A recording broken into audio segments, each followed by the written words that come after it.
Are you on your worst run in years and in desperate need of a point? Do you have a fanbase ready to revolt at the hierarchy after poor ownership and costly managerial appointments? Anxious about how low your team might plummet and where they will finish in the final league table? Dr. Liverpool will see you now. A visit to Arne Slot's Anfield clinic is the perfect remedy for you. Your symptoms will soon be relieved. Previous patients include Tottenham, who had lost 6 games in a row before turning up at Anfield to win the first, and only, point of the short-lived Igor Tudor era.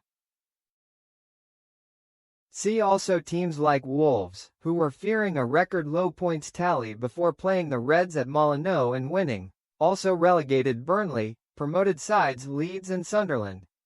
Don't forget Ruben Amorim's Manchester United or Sean Dyche's Nottingham Forest. Coming to Merseyside on their worst league run since 1993, having lost 6 in a row for the first time since Glenn Hoddle's team managed it, Chelsea, like Spurs a month or so ago, were an almighty mess. Fans would have been fearing the worst as they boarded the Rattler at London Euston on Saturday morning.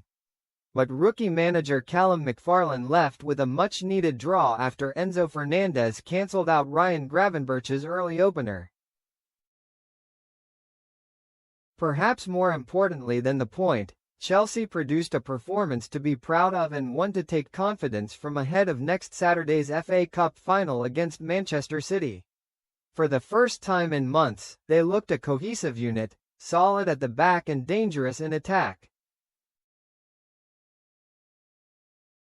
But that is Dr. Liverpool for you. The Premier League champions bring out the best of opponents. Anfield is no longer a feared fortress but a theatre of nerves, the noise at full-time no longer celebratory songs but loud boos. In Slot's defense, the jeers have been louder this season, but that is only the case as hundreds, if not thousands, had headed for an early exit. They had seen enough, and a glance at the stairwells in the last 10 minutes was a telling gauge of the belief, or lack thereof, in the fanbase. The groans started when they were 1-0 up, fans frustrated by Ibrahima Konate seeking to play a backwards pass. The noises of disgruntlement ramped up when players checked back rather than storm forward, and when Rio Numoha, an exciting talent, was substituted off. Can Slot turn this around? The owner's Fenway Sports Group certainly believe he will. But given the discontent in the fanbase, it would take a minor miracle, and it feels he is fighting an uphill battle. With many supporters, he is past the point of no return. A draw against Chelsea in isolation, of course, is not bad, but in the context, the away team's form, the fact Liverpool lost a 19th game of the season at Old Trafford last week, made it damning for Slot and co. "How bad must you be? We've scored a goal," sang the away end, or words to that effect. Oh, catch up, Chelsea fans, they are very bad. This Liverpool side surprises one every week with just how weak they actually are. It actually started well. Gravenberch put the Reds ahead after 6 minutes with a rasping, curling effort from the edge of the penalty area.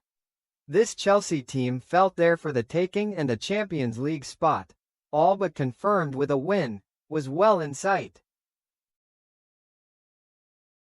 But Liverpool soon retreated. After the fine first 15 minutes, it was back to normal, passive, stodgy, vulnerable, naive, toothless. Take your pick of adjectives, but the Reds soon reverted to type and invited Chelsea, a team that came here on their worst run in a generation, to attack. When all is said and done about Liverpool this term and wherever they end up, one of the most worrying things Slot must solve is how their home ground has lost its fear factor. The fans could sense a change in the tide after a positive start. They were soon jeering and audibly grumbling. A place that once fed off Jurgen Klopp's heavy metal football now sounds bored and tired of Slot's slow style. It was fine last year as they were winning, but now they are a tough watch for many.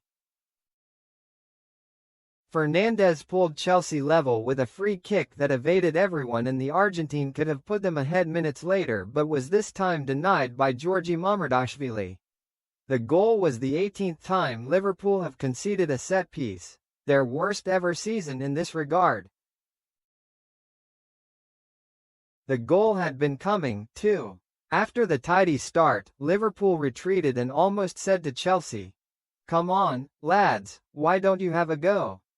Cody Gakpo, the starting number 9 given injuries, did not touch the ball until the 40th minute. Minutes after half-time, the away team thought they had drawn level. Moises Caicedo played an inch-perfect pass to Marc Cucurella, who was marginally offside when he helped the ball to Cole Palmer to score. At the other end, Curtis Jones also had a goal ruled out for offside, when Dominic Szoboszlai picked out Gakpo unmarked in the box, but just ahead of the play. Both teams could feel hard done by after tight, albeit correct, calls from the assistant referees. Virgil van Dijk rattled the crossbar with a bullet header in Liverpool's best chance of the second half, while both teams had penalty shouts. McFarlane said it was a clear foul on João Pedro, who also had a curling effort just go wide of the target. By this point, many Liverpool fans had headed home early. It was a lunchtime kickoff, so they weren't dashing for the last train home. They were voting with their feet and decided they had better places to be. That, in itself, is damning for Slot, a man who the fans have lost faith in.